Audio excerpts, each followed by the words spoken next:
had to go. So what Langevin and I agreed was that, okay, so as kind of a trial to see if this 401k, I have a separate 401k that I've had from a previous employer, could I make those contributions to that? We agreed on it. He signed off on that. He approved everything, you know. So that was a compensation that he has discretion to be able to make. Yeah. So that's what happened.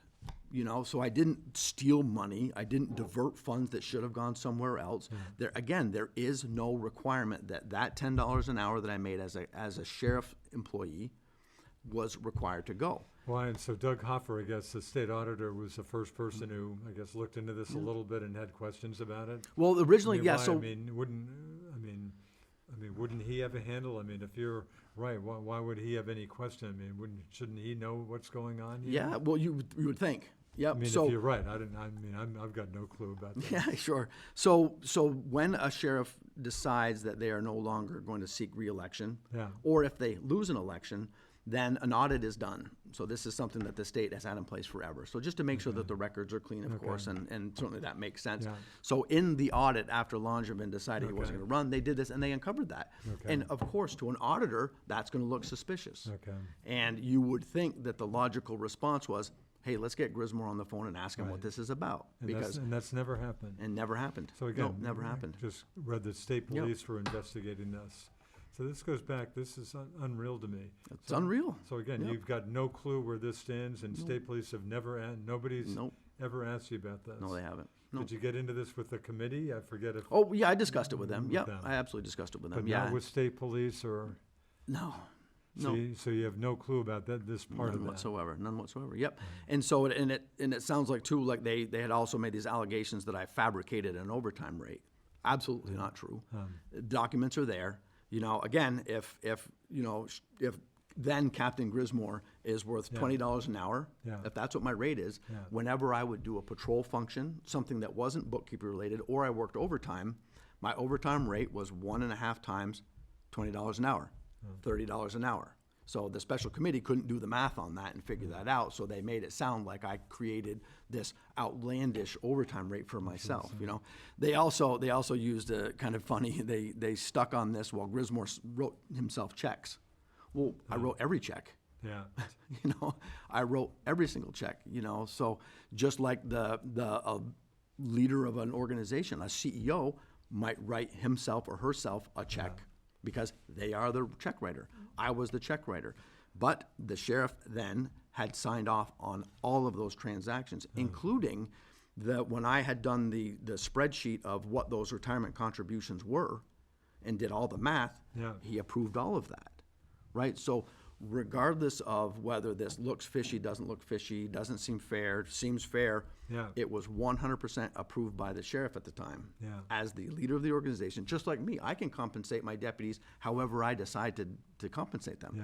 I can pay one a certain rate and another a certain rate, you know? So that's the discretion that we in leadership roles have that is not unlike any other leader in any other organization. So, but that's how they wanted to spin it. You know, they wanted to vilify me. They wanted me to make it look like I'm doing all of these financial things that were, you know, illegal or unethical, and that's 100% not the case. And it's all there. The facts are there. The documents are all there, you know. But this is why I think that the special committee wanted to hold this in privacy, in secrecy, so that they can control the narrative.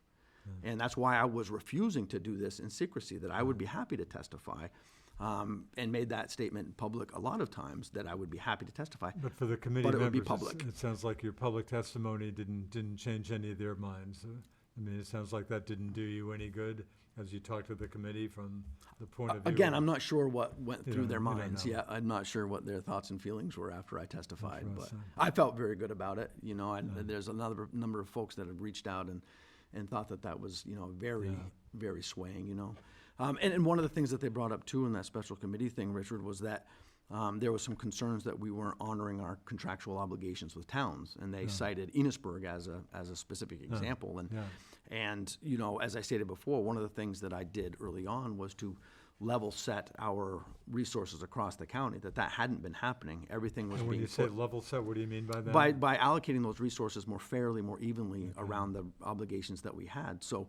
Whereas we weren't providing any resources to Enosburg, as an example, we started providing some. Now, we don't have the staffing to give 40 hours a week like the contract stated. I mean, this is kind of Yep. like state police theoretically give everybody some Right. attention. Yep, and every law enforcement entity in the country is really struggling with, I bet. low staffing levels, right? So that's one of the things that we recognized and that was very important to me was to kind of spread the wealth, if you will, around the county a little bit more evenly. So So we you're saying did you that. you were We did making that. sure you'd give Yeah. towns some attention, some Right. coverage, even Right. if you had no contract. correct, like Sheldon was another example. We weren't, the office wasn't doing any hours in Sheldon, but when I changed things, we started putting some hours into Sheldon. It's not everything that they wanted, but at least they were getting some. And so, and what that does is it creates a nice conduit for response, so that they can still call the office and say, hey, we have issues, and can you address them when you get the chance? And so that was great. But again, one of the things that the special committee was inaccurate about was that I didn't communicate this. That's garbage. I absolutely have had multiple conversations with all of the towns and was very transparent about the limited resources that we have and the idea of, sharing these resources more evenly. Did some of the people in some of the towns complain to the committee about this, or was this just a committee? I'm not sure who You did. don't Yeah, know. again, that's because it's all in secrecy. That information's not available to the public. But we went out, Fairfax and St. Albans Town as two examples, St. Albans Town being the biggest contract. Yeah. They agreed to contract rewrites that captured the reality of things, And ended up saving some money because I guess you couldn't give the coverage, Right. all the coverage you Right, needed. and that's wanted just to. the unfortunate reality of law enforcement in the state of Vermont, that we have incredible challenges Sounds like attracting state- people to this What are profession. state police down statewide? They're down, I'm hearing like 40, 50, 60 troopers or something? Yeah, they're struggling too. I mean, every Everybody agency is. every agency is, and we're all competing for an incredibly limited, talent pool. Yeah. And again, that's the state of affairs that we're in. So with knowing that, it was very important for my administration to at least share the wealth a little bit across the county. So it wasn't true what the special committee had publicized about me not being, in front of the select boards and to describe the reality of things is completely false. And there's, again, I've got emails, I've got documents that show that. There's recorded, select board meetings that, that you can hear me say these things to the select boards. It's been Did a any challenge. select board members, complain to you personally No. about? Nope, No, not once. No, nobody. No, not once. No. What about Georgia, which of course gets, I think, just very little, but some coverage from Milton PD? Does Georgia get some attention from you folks? Yeah, we don't have a contract with Georgia. Right. Milton, I guess Milton has. I Milton guess it's not has, for yeah. much time either. No, it's not. I understand it's about 8 hours a week, but I will share with you that we But have been talking with I thought you were Georgia. saying that you're giving everybody in Franklin County some. Everybody that we have contracts with, Oh, or we anybody have that contracts with. we had relationships had. with, correct, Okay, right? So okay. at, when I first got involved in the sheriff's office, the you contract had- with Georgia, there were some concerns Sheriff about Norris that. did, of course, had the contract with Georgia. Right, And right. then Sheriff Langevin came in and just said, hey, we need more money. It's not a fair enough contract, and couldn't resolve that. Correct. So that kind of, we had to walk away from the sheriff's office had to walk away from the contract with Georgia, and we kind of got to an unfortunate stalemate. But I'll share with you, Richard, they approached me not long ago, considering if we would come back and provide services to Georgia. Did. Of course, Carolyn Brannigan, still a Georgia select person, I think, and state rep obviously was on the special committee we've been talking about. Right, yep. So, Interesting. but yeah, they reached out to me a couple of weeks ago, and really interesting. I was a Georgia resident. I have no ill will. I wasn't the sheriff at the time. Yeah. I understand Do you why think the that could've- contract dissolved, yeah, but I was kind of discouraged when I saw that. I mean, it sounded like it didn't sound crazy to me that then Sheriff Langevin was looking for some more bucks, but Georgia said, hey, a contract's a contract. That's unfortunate how that played out. it is unfortunate. Yep. And I think too that there was a select board member change at the time. So folks that Georgia's had a lot of changes in recent years. Yeah, so folks that we had engaged originally on about the challenges with the previous contract, and were, agreed with the logic that we had presented. Yeah. New people came in and didn't feel that way, and so there was a challenge. But like I said, they've reached back out and Interesting. have asked if we would entertain a partnership again. And of course, in fact, we said we'd be happy. I was a Georgia resident for most of my life. Yeah. I have, a certain affinity for for Georgia, and it's a great coverage area. It's a great patrol area for us. So I'm hopefully that's something that we can partner with. Well, speaking of contracts, again, we'll jump kind of back Sure, and sure. forth a bit here. Of course, big news for you guys. July 1st, of course, you lose St. Albans Town. Yep. Also pick up Highgate on July 1st. And talking to Sharon Bousquet, the town administrator, who I interview periodically, I think they're very happy to get you folks back. Yeah, and we're equally as happy. You know, Yeah. that was an area Of course, that they've we had St. had. Albans City last couple of years. I think that started out well. I think it's not gone as well recently. Yeah. But St. Albans Town, I mean, a big blower, a big change for you folks. I think we've talked about this before. Is it maybe not that a given labor shortage? I mean, do you see that as a big loss, Sheriff, or No. or not? I No? don't. It's definitely not a loss. Yeah. It's a change, you know, in It's a change. It's a big contractual change. services, Yeah. things change, you know, Yeah. and I certainly can appreciate and I understand the logic of St. Albans Town partnering with St. Albans City. Yeah. I have no ill will towards anybody about that. It Yeah. it makes sense. I Of course, mean, St. certainly Albans we would City prefer to PD's have been it, trying but to staff up. Did Yeah. you lose some of your folks to City PD? originally we did. Yeah, we lost Yeah. we lost a couple of folks that went to City PD, which Yeah. is which is understandable, Yeah. and I've got no ill will against any of that. Yeah. People make career decisions based on what's important to them, and that's certainly an acceptable position. But I don't consider it a loss at all. Okay. Quite to the contrary. We are In fact, does that in a way, I mean, I think I've talked about this to you before, is it almost easier not having just such a big responsibility or big contract? Does it almost make it easier for you, given these labor shortage It times? is. It definitely does. Yeah. And we had originally a 24-hour contract, 24 hours a day, 7 days a week Wow. contract with St. Albans Town, and that was a challenge. It's a challenge to manage around the clock. And you had to reduce that? We did. Yep, we did reduce that with some staffing changes, and again with the ideal of leveraging some resources more uniformly across the county. That was, like I said, that was important to us. So For the record, you're in the town through June 30. June 30th. Yep. Yeah. Yep. So we look at this as a great opportunity. This is a way for us to kind of get back to those And to legacy pick up partnerships. some other contracts with the Absolutely. smaller town. Yep, So who have absolutely. you've got Highgate coming in on July 1st. Yep. We Who have you got re-signed with Fairfax. with Fairfax. Yep. So we're still negotiating. I was up in Enosburg earlier Monday. Okay. Working through some questions that they had about the new contract proposal. Yeah.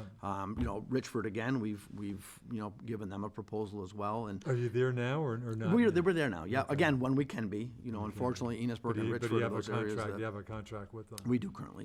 Yep. So Sheldon as well. Sheldon's considering, and I'm meeting with them I think next Monday Yeah. to kind of answer some questions that they have. Franklin. And Yep, taking we the- still do some with Franklin. Yeah. Their contracts have historically been very limited. Okay. So, summertime hours and things like that. So, Yeah. but we've re-signed, we re-signed contracts with, just trying to contract with June Dairy Days again. We've done we do a Lake Carmi patrol with Vermont Department of Forest and Recreation, that group, Yeah. where we do some security services up at the Lake Carmi State Park Yeah. on the weekend. So we re-signed with them. So we have a lot of these, kind of these legacy partnerships that we've renewed over the years and, Yeah. and are certainly happy to participate with those. Montgomery? Well, we have never No. done any Oh, services is in that right? Montgomery. Yep. Never had a contract with Montgomery? Never have. No, we never have. Interesting. Or Berkshire, really? that's kind of an interesting little area because it sits in between two patrol areas that we Yeah. provide. So In the past, didn't some of the towns get together sometimes, like Franklin and Highgate, or was it always a separate contract? I was thinking some of the towns got together yeah. with the Yeah, sheriff's a long department. time ago. Long time ago. We had a split between Highgate and Sheldon. Okay. So like we would share like 4 hours in each, Okay. and that also existed between Georgia and Fairfax. Huh. That was kind of how that You worked. don't have nothing like that now? Nothing like that right now. Nope. Certainly a potential in the future. As we Yeah. continue to navigate this incredible staffing shortage. And speaking of staffing, a huge issue, obviously. How are you doing with staffing right now? I mean, you'd love to hire some more deputies at this point? Well, depending upon what we do with contracts, Yeah, right? obviously. We're a little bit of a pause right now because I don't want to hire folks and then not have If you work for can. them. Sure. So, but we just hired an individual from another organization who starts with us at the end of the month. We hired an individual, an out-of-state, full-time certified individual that's just finalizing his transition training into the state of Vermont. Yeah. So he'll be hopefully ready in the next couple of weeks. So, we continue to hire. We lost one of our folks who took a career with Border Patrol. So, the natural attrition, and, we're supportive of his changing careers and understood all that. And, How many deputies have you got? How many deputies on staff right now? Yeah, so there's total office personnel, there's 28. So, 28. That makes 26 sworn personnel and 2 administrative folks. But yeah, so 26. And again, we cover the courts, so we do that. We do transport work as well, and then of course patrol work. So. Have you had any problems covering courts and stuff? Do you ever run into a shortage that you don't? We do. Yeah. Again, we have the same challenges everywhere. What happens when that comes up? What is? Well, we've gotten some good support from other counties. Yeah. Chittenden County has been great to help out with transports and things like that. They have a number of state deputies that have been able to fill in. We were only allocated one of our 2 state deputy positions, and we've had a hard time filling that position. So we've had to rely on, a per diem deputies to handle that transports. We're not getting all of them, but we're certainly doing the most of them, and we're doing them to the best of our ability. But one of the things that we're challenged with too is that courts are still working through the COVID backlog, and so they're incredibly busy.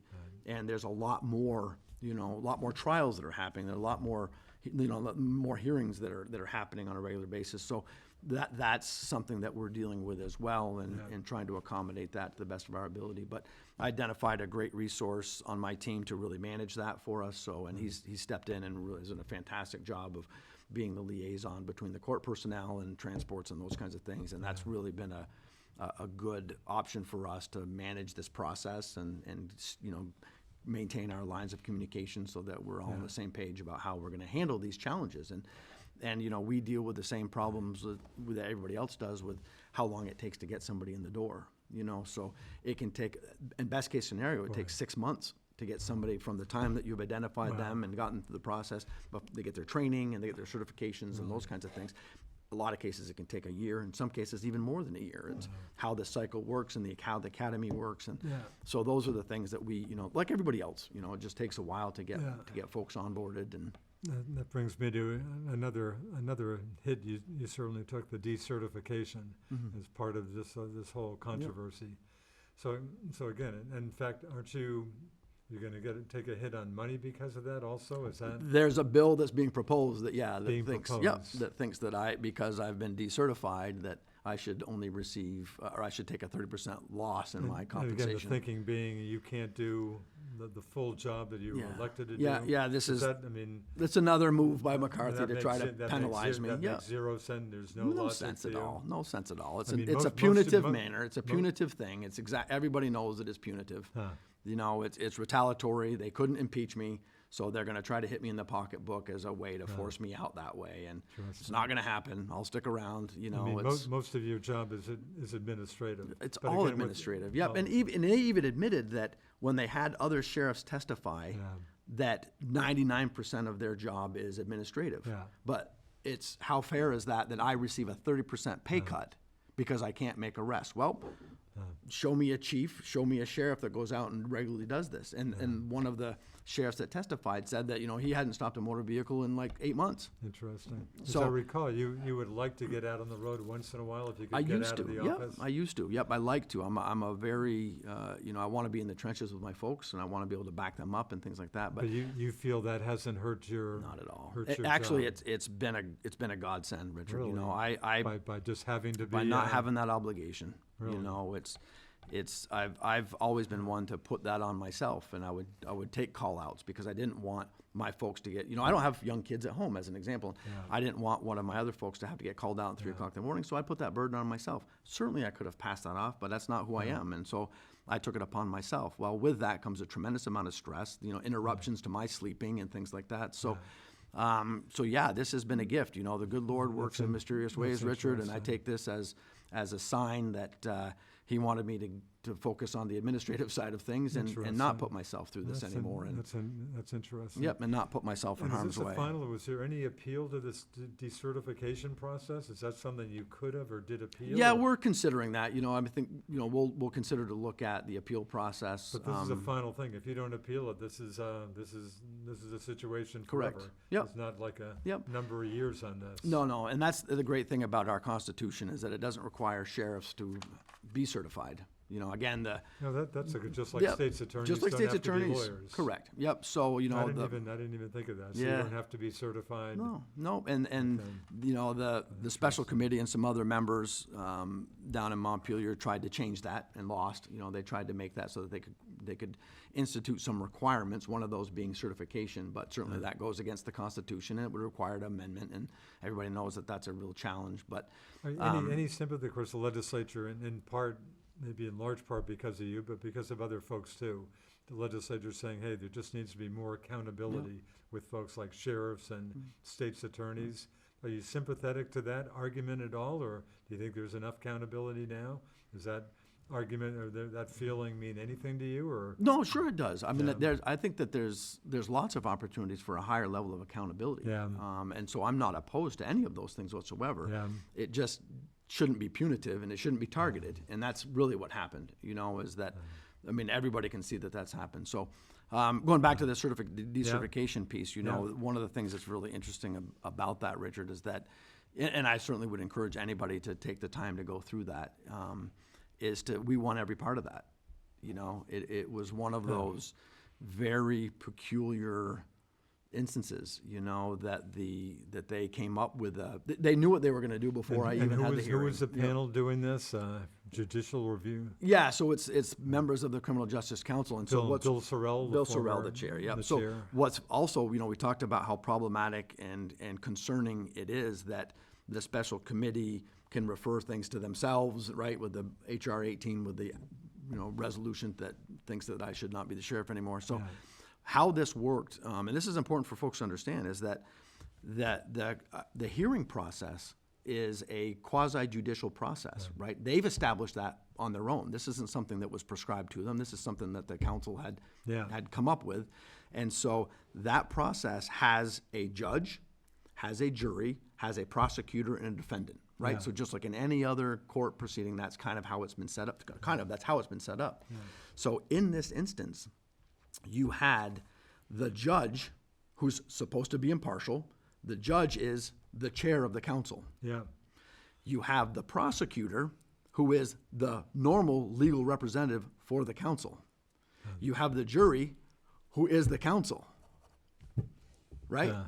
So it's like if I were to go into a criminal thing and you and your brother and your family are the prosecutor, the judge, and the jury. Yeah. How is that fair? Interesting. How is that impartial? It's not. That's the answer. It's not. And so we had filed a motion stating that, saying that they should recuse themselves because it's not a fair process. It's not impartial. I think wasn't it just one dissenting voice on that panel that did this? Correct. There was one that didn't think that it should be a permanent revocation. Yeah, but it's an unbelievably unfair process, and and we'll continue to bring light to that. We're certainly not done with that.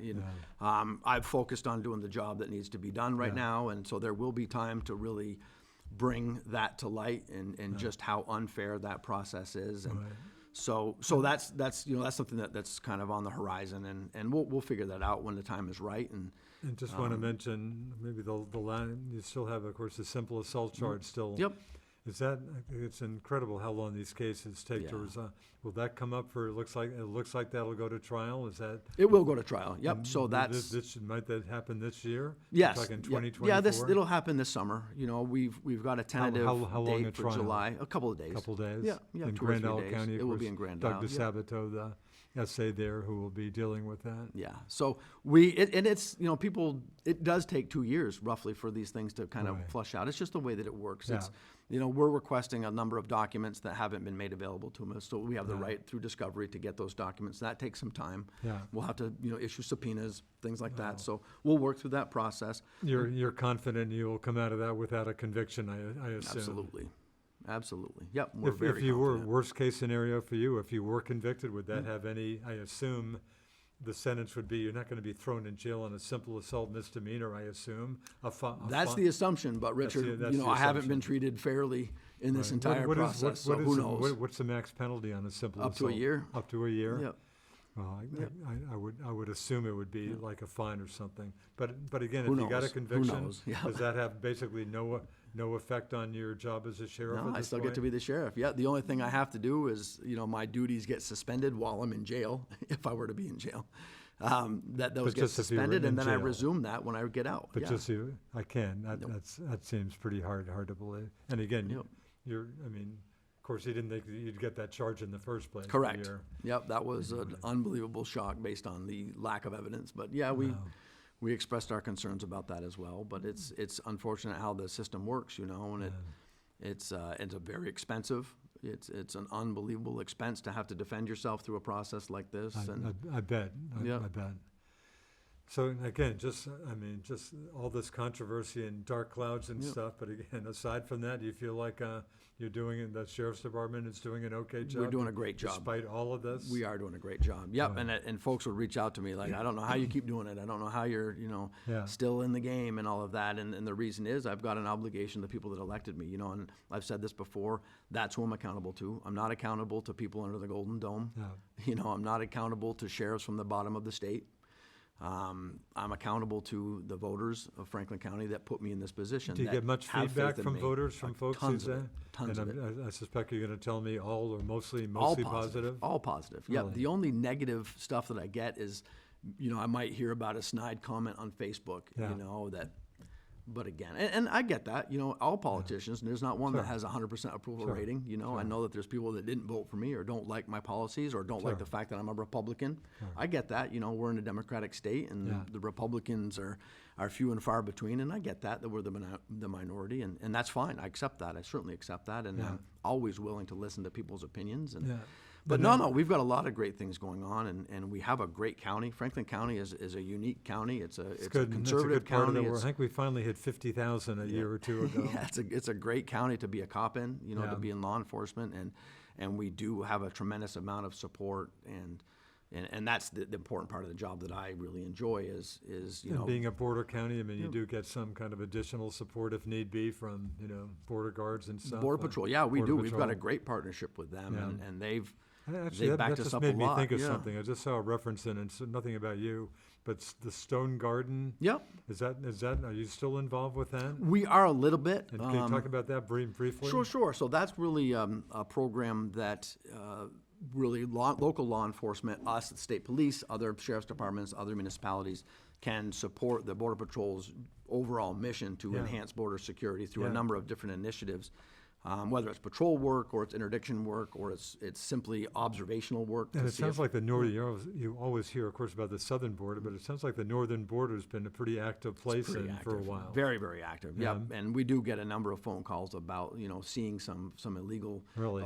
potential illegal, immigrants coming across the border through the woods and things like that. I know Swanton Yeah. got some attention in a Swanton's been story busy. a while back. Yep. But we have a great partnership with them. Yeah. It's a tremendous asset for us to have up here. We're Yeah. so lucky to have an outfit like that up here available to us, and they never hesitate to back us up, particularly in those, like in the Richford and Enosburg areas, Yeah. So they're a tremendous asset, but like with everything else, they're, struggling with staffing and, Sure. yep. And so that's a big problem, and so they've been a great partnership, and so we'd love to participate in Stone Garden, in that Stone Garden program a lot more than we can. We Yeah. again don't have resources, Yeah.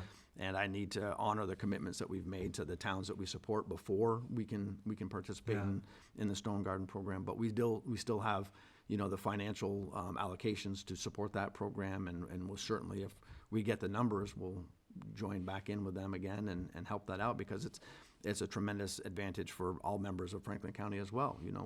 We're adding bodies to this issue of illegal immigration and Yeah. hopefully helping the Border Patrol be more effective in what they do. So With all the controversy you've been dealing with for, since day one and before, has this affected bringing charges, just kind of your basic work of, bringing charges to the state's attorney? Has that adversely affected, any of your kind of basic work you're doing by, bringing charges, your investigations and? well, not me personally. I don't Not- do that, right? I mean, with you're not- losing you're my not doing that. certification, I don't have But- that obligation anymore. But by you not no. doing that, is that? Not at all. Yeah, but. No, we've always had a fantastic relationship with the state's attorneys. Yeah. All of my folks do, and we collaborate with them multiple times a day on, on maybe what charges need to be brought or how Yeah. to structure affidavits. Matter of fact, we had, our recently He was officially granted the title Bram.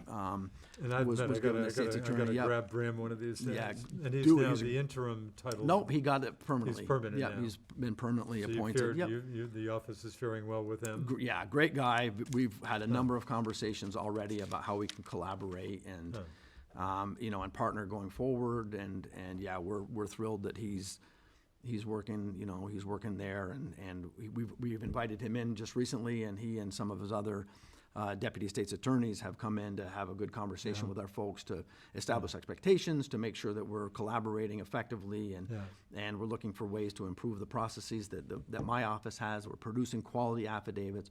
We're doing thorough investigations with the intent of making their job easier, right? Because the job is to get people through the system, right? And so that was a great opportunity, and he was great about doing that. Has he said anything about maybe running 2 years hence? Not to me. Not to you. No, not to me. I think he's probably still, getting acclimated to the role and the responsibilities. And actually, on that subject, are you giving any thought? Next election, not till November 2026. Are you giving any thoughts at this point, at this moment? Do you think you'd be a candidate? Who knows, actually, Richard? for the I don't record, know. I've heard your name mentioned as a possible Senate candidate. Did I dream that? No, you didn't dream it. Really? Is that something you're giving some thought to? I've given a little bit of thought to that. I think that there's. If you're elected state senator, I assume you'd have to leave sheriff, or am I wrong about that? That's a great question. Yeah, I would imagine I would have to, but with learning how things in Montpelier really work, I think there's a tremendous opportunity for change to be affected from within. So maybe a. So that's something you're thinking about. Yep. You'd run as a Republican, I assume. I would, absolutely. Yep. So who knows? I mean, that's a few years away, and I've got a lot of time to consider that. I still have a job. But when you to say do a few now, years away, in fact, it's not a few years. I mean, the next election is this November. If you're running for the I'm going to finish legislature. my term at least. Okay. Correct. Okay. Yeah. So I wouldn't do So it to this be term. clear, Right. you're Yeah. definitely No, not that's a running. good point. You're right. I forget that's a So you're cycle, and definitely mine's not a thinking 4-year about it cycle. this time. No, not But this 2 time. years hence, who knows? Who knows? Who knows? Yep. And Interesting. that could be a great opportunity. I wish that I lived in St. Albans City. Maybe I'd run for one of the representative seats in the city. So Interesting. yeah, who knows? We'll see. You're a resident of St. Albans Town. St. Albans Town. Yeah. So, but yeah, that's certainly a possibility. I've gotten, there's a number of my supporters have encouraged me to consider that, to consider running and to expand the role that I have now, and what a great example of everything that's wrong in our system now, right? So if anybody knows about it and is tied to it, it'd be me. So maybe that is something that I'll do. Who knows? But I've got a job to do right now, and that's what I'm focusing on. We've got a lot of challenges, as we've talked about a number of times already. Staffing and recruiting, retention are big initiatives and priorities for us. And have you doing any new initiatives with the Sheriff's Department since you've been sheriff, John? Any kind of different program? You doing anything much differently than under Sheriff Langevin or Sheriff Norris? No, I ran things under the previous administration, so a lot of the programs that I brought in, whether it was technology or like our crisis response team that I've talked about a number of times before. And that's still yeah, in we're place? gonna reinvigorate that team. We lost a few members. So we've got a number of other folks that have. And talk about that a little bit. What does that entail? Yeah. So exactly? So what that is it's a team of individuals, deputies that I have, that have a high level of mental health response training. As an example, one of my guys just came back from the FBI's hostage negotiation school. Really?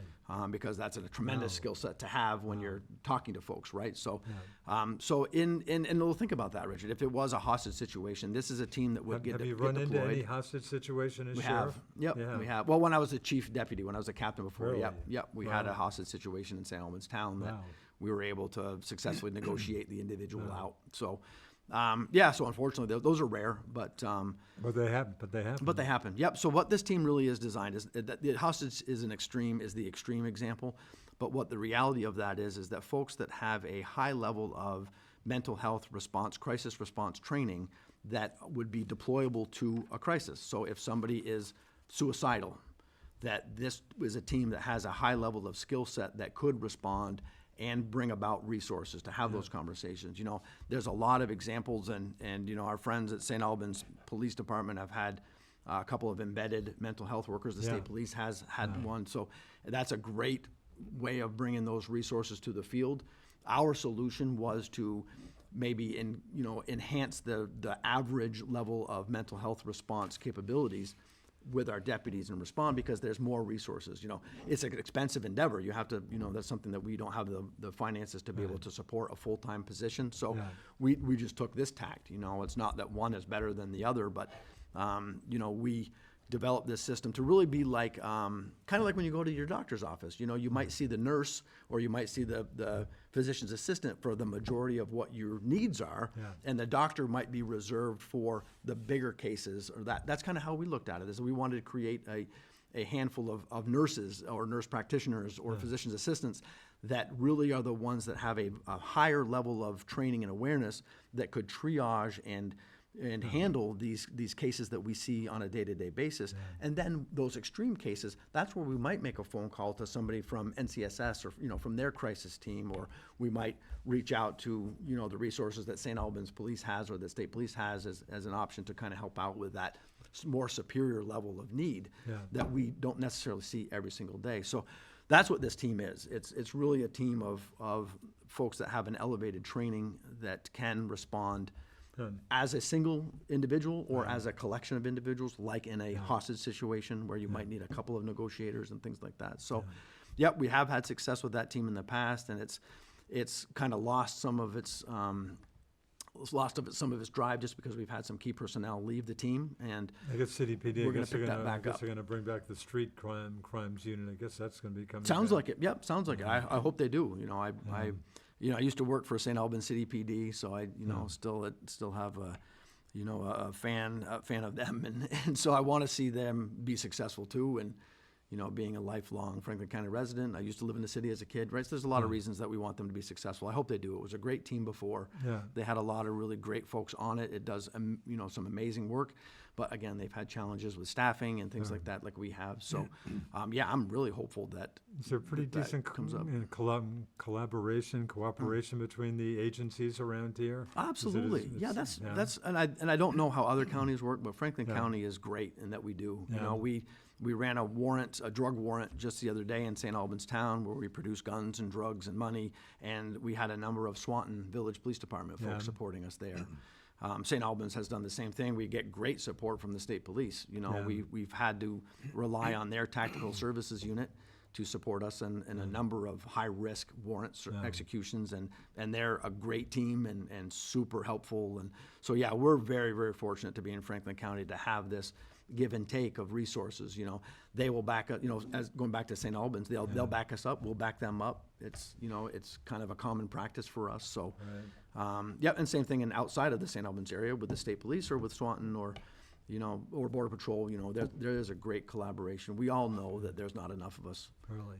And so we want to be very supportive, and we have received, I'm so thankful that we continue to receive great support from all of these other agencies that have a vested interest in promoting safety in Franklin County. That's good. Types of crime in your tenure as sheriff, anything dramatically changing on the kind of crimes you're dealing with?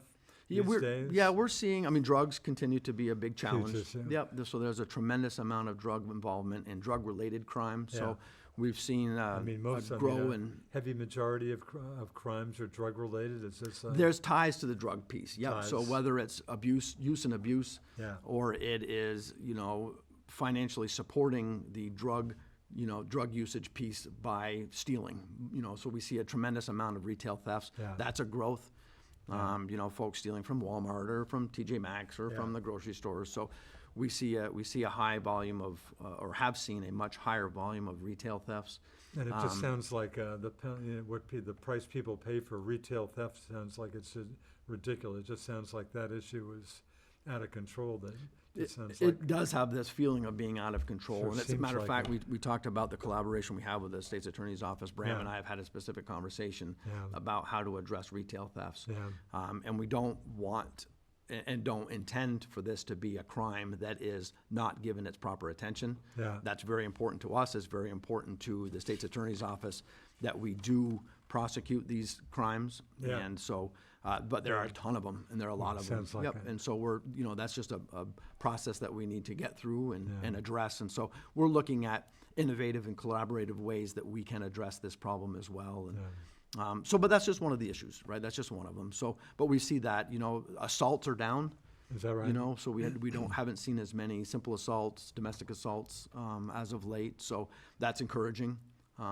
As we get into the summer months, those crimes will pick back up. Yeah. Road issues. I mean, I'm always hearing people complaining about speeding. Speeding is always a problem. I'm not a slow driver, but Yeah. I get people backed up behind me Yeah. everywhere I go, and Yeah. I'm going speed limit or maybe no more than 5. I'm just, and good luck on the interstate. Oh, yeah. I mean, I'm hearing. Yep. Seems like I've heard even state police. Hey, if you're not going over 80, you're probably not going to be bothered. Anyway, speeding. Yeah, I'm not sure always an about what issue. their policies are Yeah. about when to draw the line over Have what's you, have speeding you, and what's have not. you got a but speeding policy is- on that? No, we don't. We don't dictate what can constitute speeding outside of what the law states. So, Yeah. But I assume somebody going at least 10 miles an hour over the speed limit or any more would get your attention, I assume? correct. or- Yeah, we don't tend to issue tickets or even conduct motor No. vehicle stops unless they're excessive. Unless it's pretty Yep, excessive. Yep, but, and again, like 10 miles an hour and over, I mean, yeah, people should be worried about going 10 miles an hour Yeah. over the speed limit, and certainly in the counties, in the areas that we patrol within the county. So, Yeah. and I'm not sure about the interstate. We don't ever really get up on the interstate there. Yeah. But yeah, speeding continues to be a big problem. The limited law enforcement resources have created Sure. this opportunity for people to be a little more cavalier with their speed. And so Yeah. we do hear a number of complaints about that. Number of stop sign violations, folks rolling stop signs and not coming to, those are Yeah. pretty standard. But yeah, speeding continues to, ever since COVID, speeding really continues to be a Is big that right? issue. So Yep. COVID really kind of kicked that up? Yeah, because Interesting. police weren't really conducting motor vehicle stops Got it. out of a safety, right? Out of our own Obviously. Yes, exposure obviously. risks. Yeah, Right. so Forgot about that. yeah, so that created kind of this opportunity, and there were less cars on the road, so Right. the few cars that remained on the road, right? People weren't going back and forth to work like they were, right? So, and that's kind of just Right. continued on throughout the following years after kind of COVID went away. So we still challenge with that, and we still try to be very aggressive with our motor vehicle enforcement, and there are members of the public that will reach out to us and say, hey, look, this is an area that we'd like you to focus Yeah. on, and we will.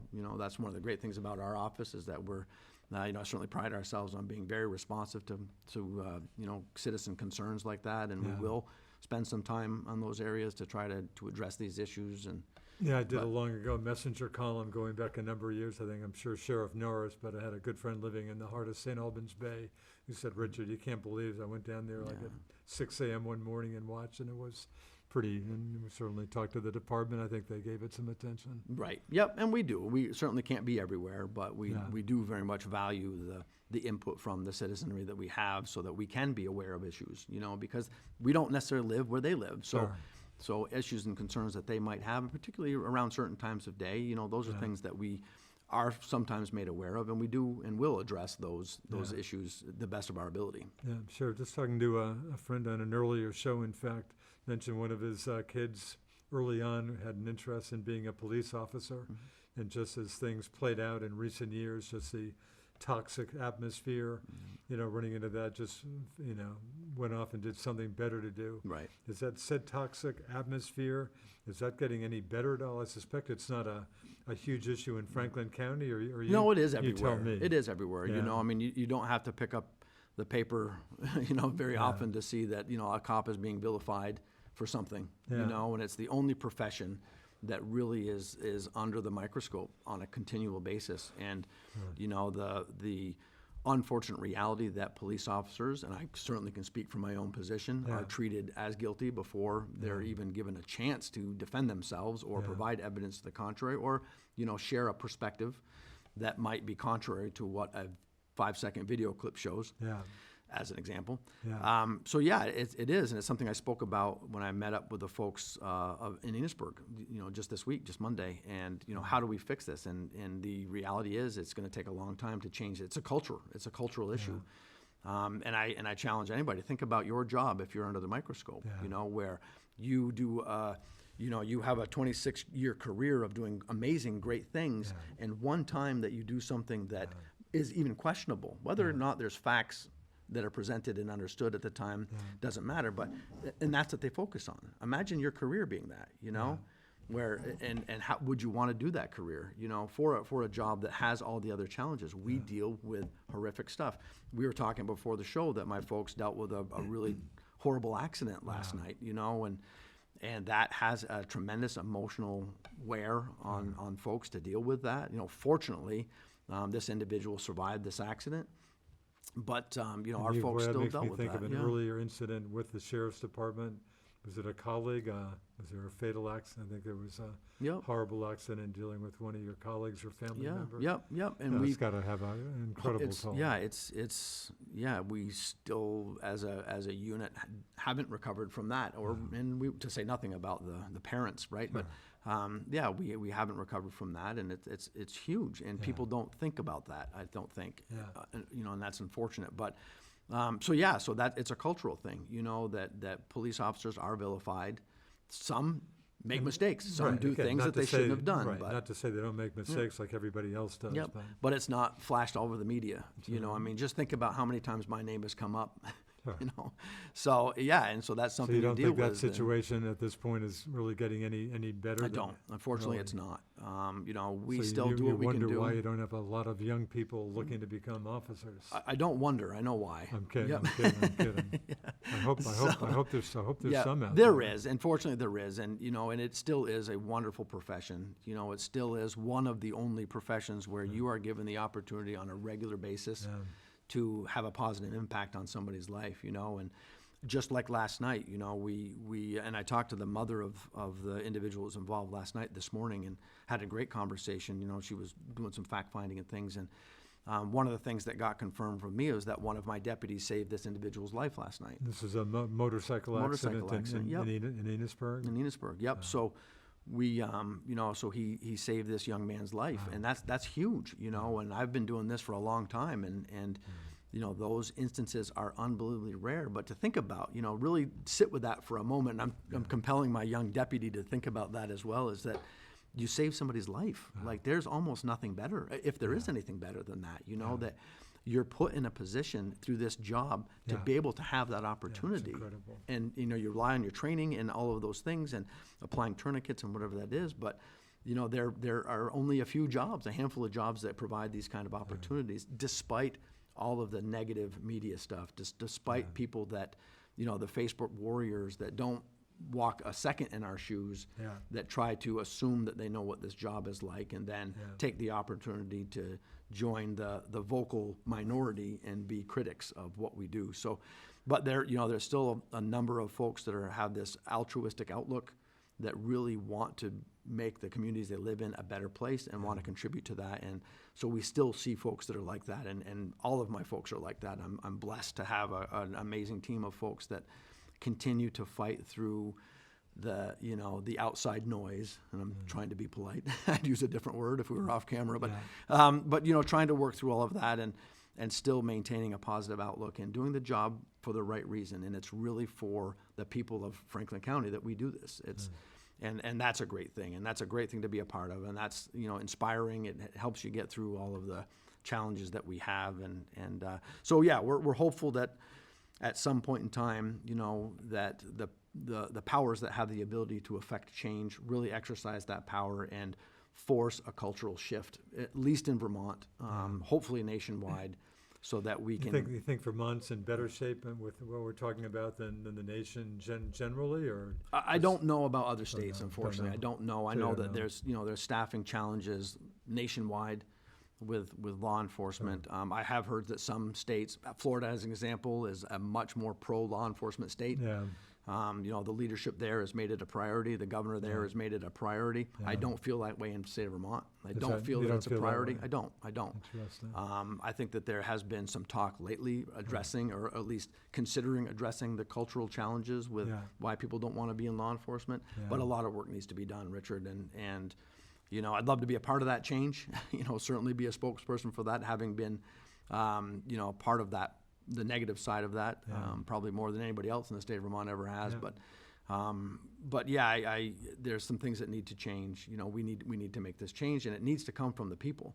It can't come from the governor. The governor can certainly institute programs and provide support and financial support and use a position to bring attention to the matter, but it really has to come from the people that really rely on us, and we have to get away from this vilification process of every opportunity to to cite a misdeed that a police officer is perceived to have committed as, a horrible act, Another example, there was a... Down to about 30 seconds. Yeah, I'll give you just one quick example, with this accident last night. It was, there was media stuff going back and forth that it was a pursuit. It was not a pursuit. Just an example, they want to make it look like now we're pushing a motorcyclist into an accident, which is 100% not the truth. So we need to change that, we need to change that, Richard. So hopefully we'll be able to.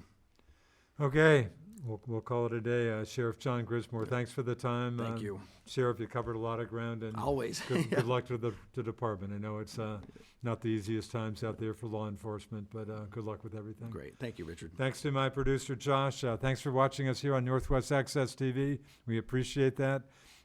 Richard Cowperthwait checking off here. We'll see you next time. Be well.